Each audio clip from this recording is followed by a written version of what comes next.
animals live on our planet. We work, we travel, we build communities and dream of a better future. Away from the noise of our daily lives, a hidden world of wild and incredible animals lies waiting, unseen until they emerge.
There's so much to be discovered about our planet and the animals who inhabit it. What will we discover when we journey into the wild?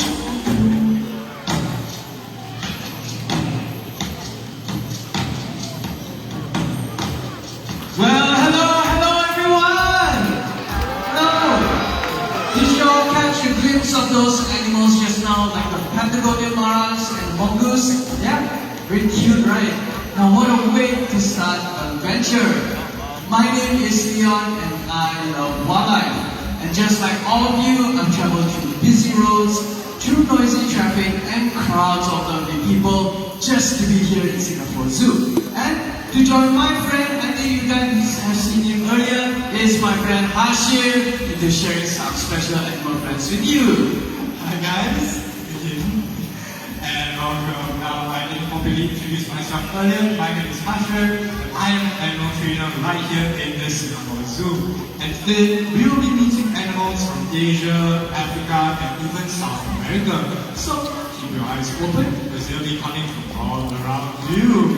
Now tell me, are you guys ready to venture into the wild? Yeah. Alright, great. Because first up coming is the most vocal primates in the world. Let's say hello to Bibi, our Madagascar beaver. Now Bibi is still getting adjusted to his routine, so you can see our trainer here, Alan, is using a target and a ticker just to guide him along. Okay, so these guys are very social species, as they can live in groups of up to 30 individuals. Now notice that black and white striped tail, which is very useful to him as it helps him balance as he's walking around tree vines and also tree branches. Well, it seems like he is a little bit adventurous here today. What you guys are seeing right now, or if you will demonstrate, but what he was about about to do was basically set up of the area. Right now, you guys already saw the shiny neck and white tail. Now, instead of balance, it also serves a couple of important functions, such as when in groups, they raise their tails high in the air so they can serve together. There you go.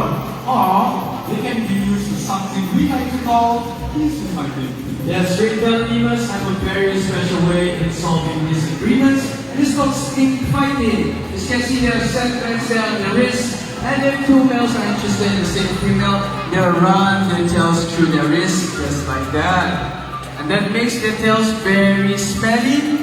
Then they'll flick it over each other's heads until one of them gives up. The stinkiest lemur wins.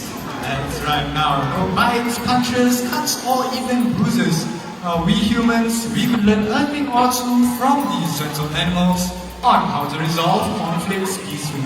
Yes, we also need to do more to protect these critically endangered species as they are under threat due to habitat destruction and illegal wildlife trade. But for now, BB is very safe with us, and let's all give him a nice round of applause for a job well done. Thank you, BB. Just a couple more rewards from him, and soon you'll be heading back home. There you go. Come, baby. All the way back home. Now, if you guys want to learn more about ring-tailed lemurs, Bridgewater Forest has a whole family of them. If you guys are very lucky, you might find them sunning on the ground floor, and you can even take some pictures with them. Alright, now, animals have many specialized skills or adaptations that we humans do not. For example, if you want to dig up soil to plant some seeds, we need tools. But the next two species of animal we are about to meet are equipped with physical features that enable them to be masters at digging, rooting, and even foraging through the ground. Alright, first up, this animal comes all the way from South America. Let's say hello to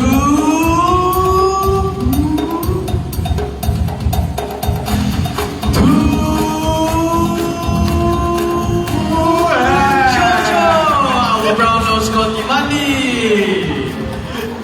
Now, Jojo is a member of a very active and curious family of the raccoon family, and with those flexible pig-like noses, they used to sniff out tasty treats and small prey in the ground.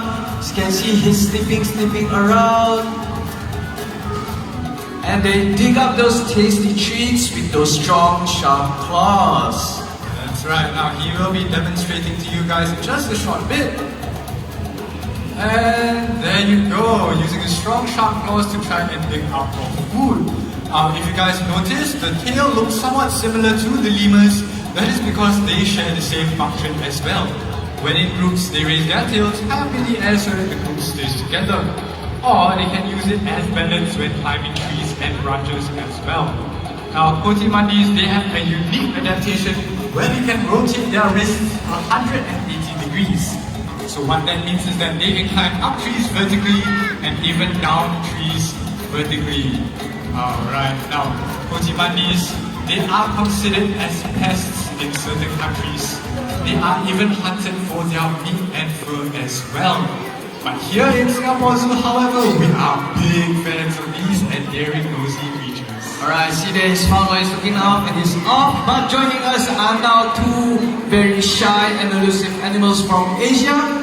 Very little is known about them, so you guys are very fortunate to meet our two great hawk badgers, John and Marshall.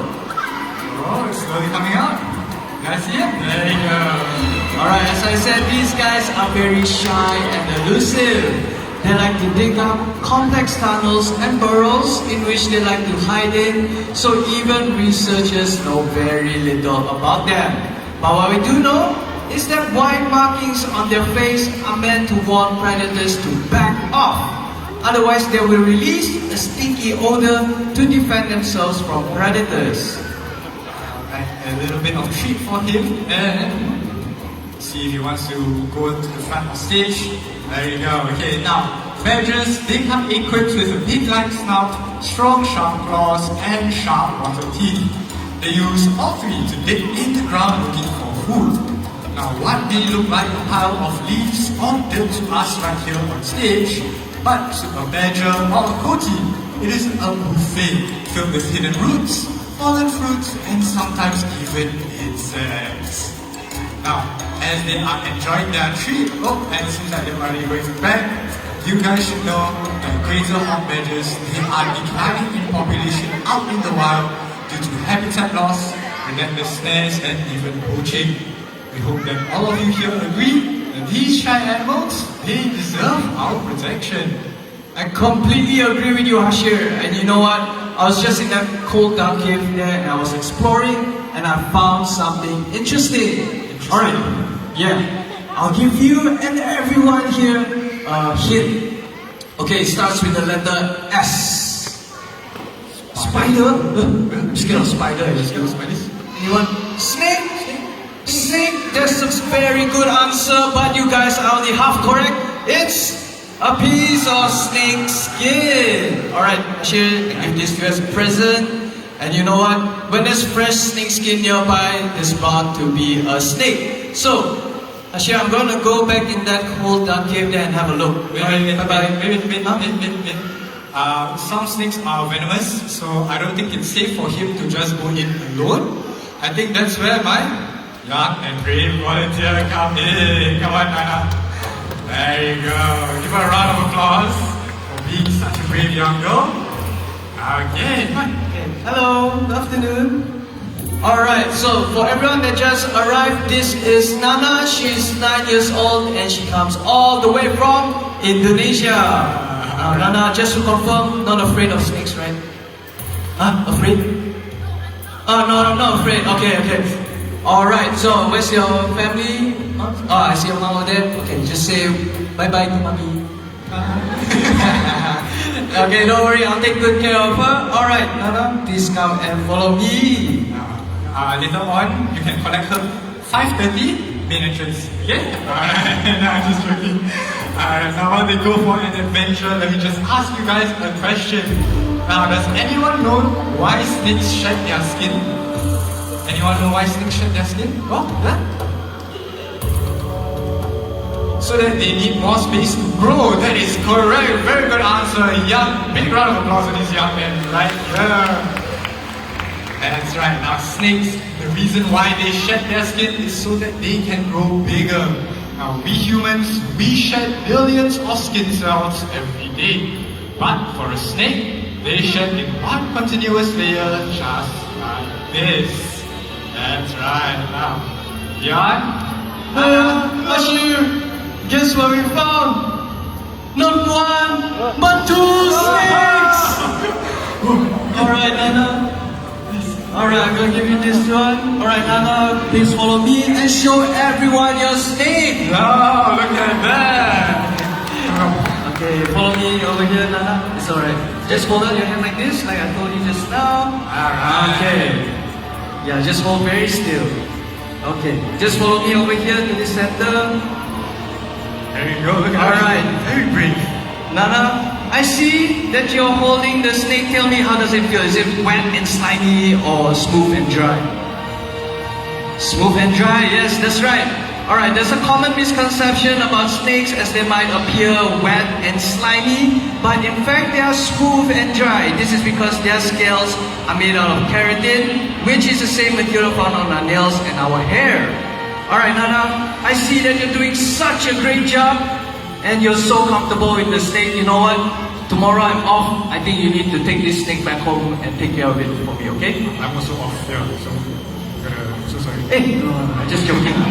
Okay, last thing I want you to do for me, alright, is to take a picture with us. Okay? Alright, look at mommy over there and smile. Okay, thank you so much, Nana. You may please go back to your seat. Everyone, let's give her a nice round of applause. Alright. Okay guys, what we both have over here, these are called ball pythons, also known as royal pythons. Now these guys, they come all the way from Africa, where they are highly respected and seen as local saviors in local folktales. Now these guys are quite gentle and non-venomous, and it's also said that Queen Cleopatra once wore them on her wrist as living jewelry and as a symbol of wealth and power. That's right. Now, if you guys want to touch the snake, we have a small interactive session going on later at the very end of the show. But let me just tell you more of ball pythons. Now, ball pythons, they have remarkable adaptations, such as eyes that can adjust through dim light. And if you guys can see, on the mouth of the snake, there are tiny little holes. Now, that is what we call their heat-sensing organs. So what that basically means is that they can catch prey in total darkness just by body temperature. And just like all snakes, they're incredibly beneficial to us humans, especially farmers, because they can actually help us control the rodent population. Now, one more important point. If you find yourself buying a fancy snakeskin bag or snakeskin shoes, remember, this is not what it's made from. Alright guys, this is what it is used. The skin of a real living snake. Each year, countless snakes are being caught to fuel the fashion industry, and more are being trapped to fuel the wildlife pet trade. So everyone, let us all be more ethical ways to be fashionable and a more humane way to choose a pet. That's right. Now, I'll pass it over back to you. And alright, I think it's time for them to go back to their hidey holes. Let's say bye-bye snakes! Bye-bye! back to Steve. Now, from our reptile friends to tree dwellers, up next we are going to meet another species of animal that is adapted to life among us humans. There you go, you're going to see him all the way down on the vine. Now that is Maui, our 1-year-old Mars palm civet. Now, if you see closely the white markings on his face, it is actually a warning for you to back off, or you'll be blasted with the stinky spray just like the hot badgers met earlier. Alright, now civets are omnivores, and while Maui here is enjoying some of those tasty treats from those hanging monkey pots, let me share with y'all a troubling story. So, has anybody here heard of kopi luwak, also known as civet's coffee? Anybody? Yep, yeah, somebody? Yes. So, touted as the most expensive coffee in the world, it is made from coffee cherries that has been eaten and been passed through the digestive tract of wild civets. This cruel production process involves entrapping wild civets in overcrowded small cages and feeding them nothing but coffee cherries. It is terrible as it sounds. So everyone, let us all make a pledge. Tell your friends and family, do not buy kopi luwak. Let us all make choices that protect our wildlife and not exploit vulnerable creatures just like... You went back. Just like Maui. You went back. Alright, now, since he went back now, as you venture into the wild today, let us take it to the sky. And a species of animal can find all the way from Africa. Yeah, I need all of you to help me find her, because she's a little bit unique. She blends in very well with the surroundings. Oh, anyone can see her? Oh, well, there you go, up in the center. You guys see her? Up there, right? There you go. Oh, that is Shade. And she is our African tropical hornbill. Our Shade over here was recently a participant in a research program conducted by university students to show how intelligent these hornbills are. Now while Shade here is enjoying some of those tasty treats, as you can see, soon she'll be flying over there and over there. And when she does, notice that unique flight pattern is a combination of slow deep wing beats and short glides. Now another fun fact for you guys, hornbills are incredibly vocal birds, and sometimes they just don't stop talking. Everyone listen.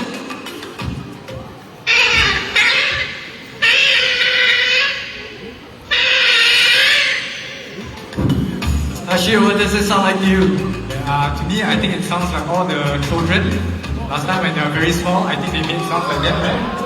Yeah, I kind of agree with you. Shade here sounds a little bit like a crying baby, and as you can see, that cast on top of her beak helps her amplify those unique calls that she makes.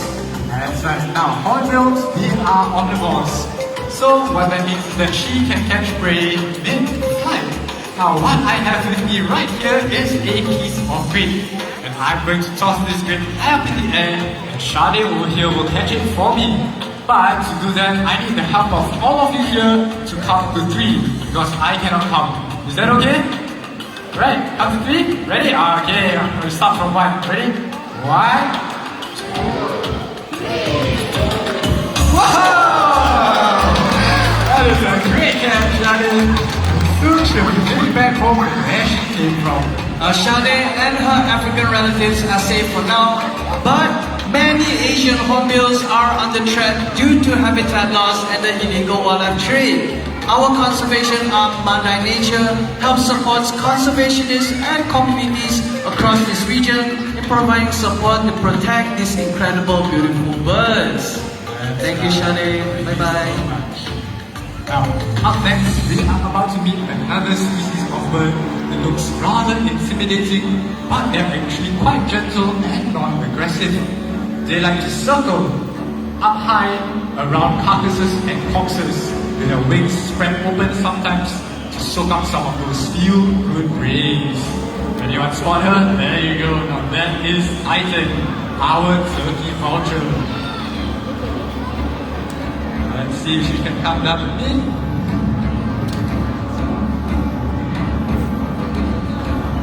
Oh, okay, she went back. Titan! Titan? She's gone. Can't see her. Titan, I think he's a bit shy today. Yes, now what you just saw right there was a turkey vulture. Now, turkey vultures, they are scavengers. What that means is that they don't hunt for live prey, they actually hunt for dead ones instead. Now, let's see if we can get her back out and come down to me so that you guys can see how majestic she flies.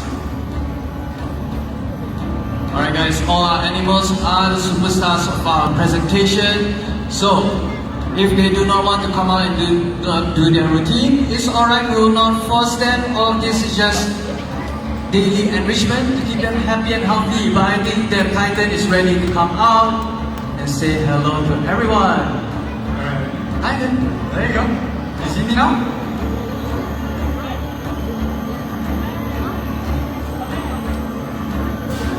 There you go. Look at that wonderful perfect flight. Now, these turkey vultures, they have remarkable eyesight. They can help them see and look for carcasses on the ground. They also have a very unique adaptation. Now, if you guys see very closely at her nose, it is actually hollow. This is because it is used so that whenever they need to dig in through those bones and those small corners, they can actually breathe much better. Now vultures are perfectly adapted for scavenging. They have incredibly strong stomach acid and they can digest just about anything. Known as nature's cleanup crew, they help us prevent the spread of diseases like tuberculosis and rabies without getting sick themselves. So let's give Titan and vultures everywhere a nice round of applause. Thank you, Titan. You guys should know that Mandai Nature is a proud supporter of vulture conservation projects across Southeast Asia in protecting these incredible birds before they disappear forever. Yeah, it seems like you found a bit of me. Let's see if I can usher her back home. Let's go. Let's go.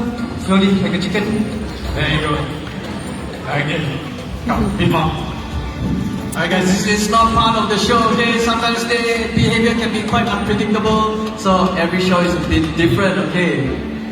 Alright, thank you, Titan. Alright, before we meet our next few animals, let me share with you all a success story this time. Alright, 50 years ago, the smooth-coated otters had completely disappeared from Singapore's rivers and waterways as they were too polluted to support any animal life. Singapore's government then started a nationwide cleanup campaign, and by the 1990s, the smooth-coated otters returned. Now, Singapore's rivers are home to over 100 individuals coming from 10 different families. Alright, now introducing the close relatives of our smooth-coated otters. Let's say hello to Mia and Stallone, our two Asian small-clawed otters. Alright, after a quick stop for some fish snacks. Now watch how they swim. Alright, now if you guys look closely through the glass panel, they actually doggy paddle around. This is because they have wet feet and it is designed to spend half of their time on land and water. Right, have a bit of food. Showcase a bit. Now these two, they are brothers and sisters. We have one more later on coming. Right, and the last piece. And off they go. Now otters, they have two types of fur, a tightly packed one underneath and long hairs on top. So those two layers of fur act as a water repellent, keeping them warm in chilly waters. Now after a few more fish snacks, off they go. Bye bye, Angelo. There you go. Back home. Now, otters, they sit on top of the food chain in many different river species. What Singapore story has taught us is that if we find plastics like this in our rivers, you won't have otters anywhere. Close to 6 billion tons of plastic waste can be found in oceans and rivers worldwide. So we must do the 3 R's: reduce, reuse, and recycle. And now speaking of recycling, now let's meet our official recycling manager, Wiz, along with his trainer, Alan. Hello guys. Now Wiz, a pose for a quick photo. And show us how it's done, Wiz. There you go, because first item is his head. You might be like, oh, there you go, more plastic bottle. Last one. Oh, we're checking. There you go, last one. Great job, Wiz. Now as you can see, if otters can recycle, so can all of you. And remember, clean rivers means happy otters. Now let's give Wiz and his trainer Alan a nice round of applause. Thank you guys. Alright, now as we venture into the wild today, we have met many animals like Wiz over there with unique adaptations to help them survive and thrive. And yet, they are still declining in population out in the wild due to us humans. Our actions matter, and all of you here have already helped by just coming to the Singapore Zoo. Yes, that's right. With each ticket that you buy, it helps us support over 40 conservation projects across Southeast Asia. So let's all be partners in caring for our planet and the amazing animals that inhabit it. As our journey into the wild comes to an end, remember this: a world without wildlife is a world without beauty. So, keep the wild within you and around you. Keep the wild alive.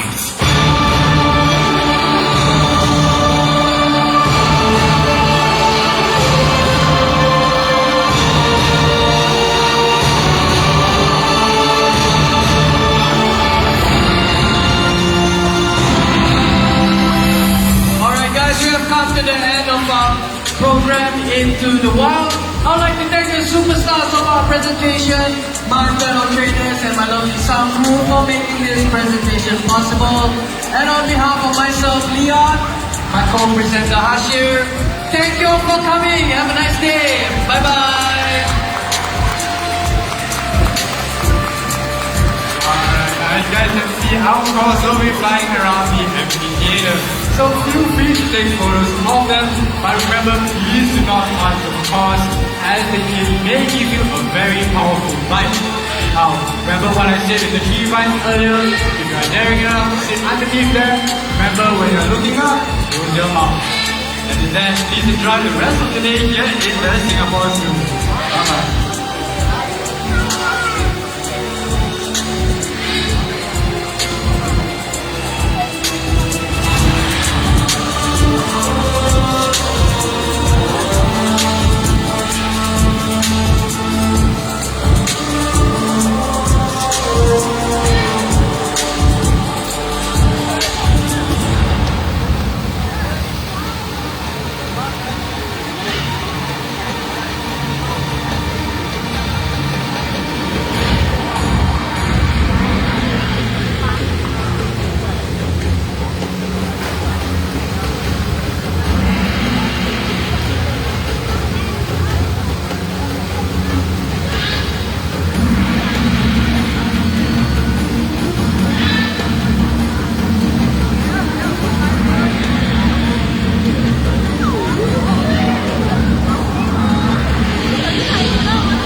And there you have it, the Into the Wild show at Singapore Zoo.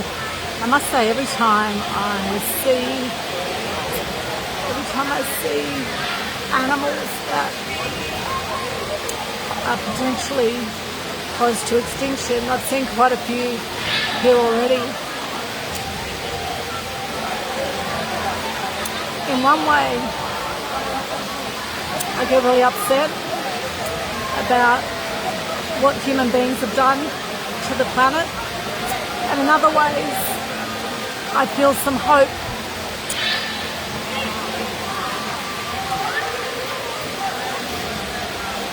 A glimmer of hope that there are some good people in the world doing their bit to help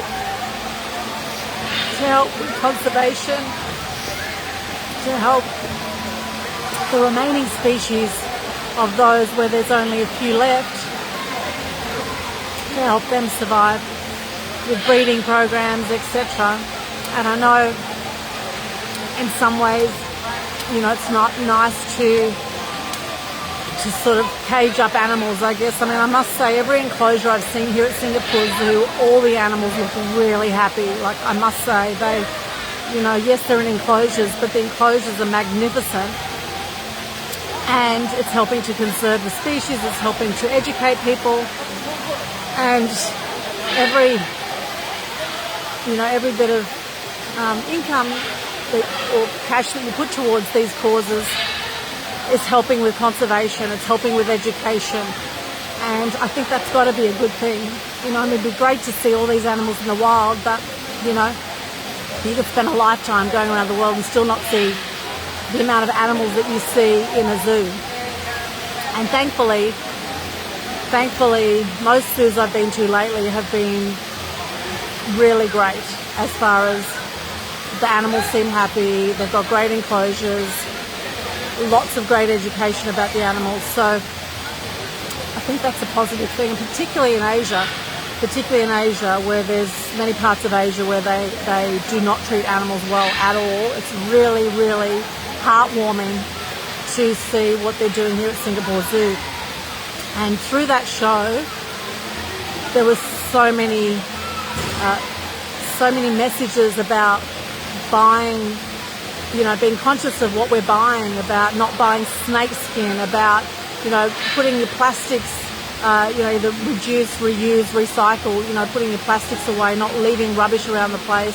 There's so many things we can each do to help with animal causes. We can donate to causes like this. As I say, they've got 40 conservation projects going on around the world, and I believe there's 4,000 or so animals here at this zoo. So it's very special to be able to be here and to see up close, see what they're doing here. I think anything that will help conserve animals and the environment has got to be a good thing. So thank you for joining me today. Very emotional experience for me to see that, and also to get up close with some other extraordinary animals at this zoo.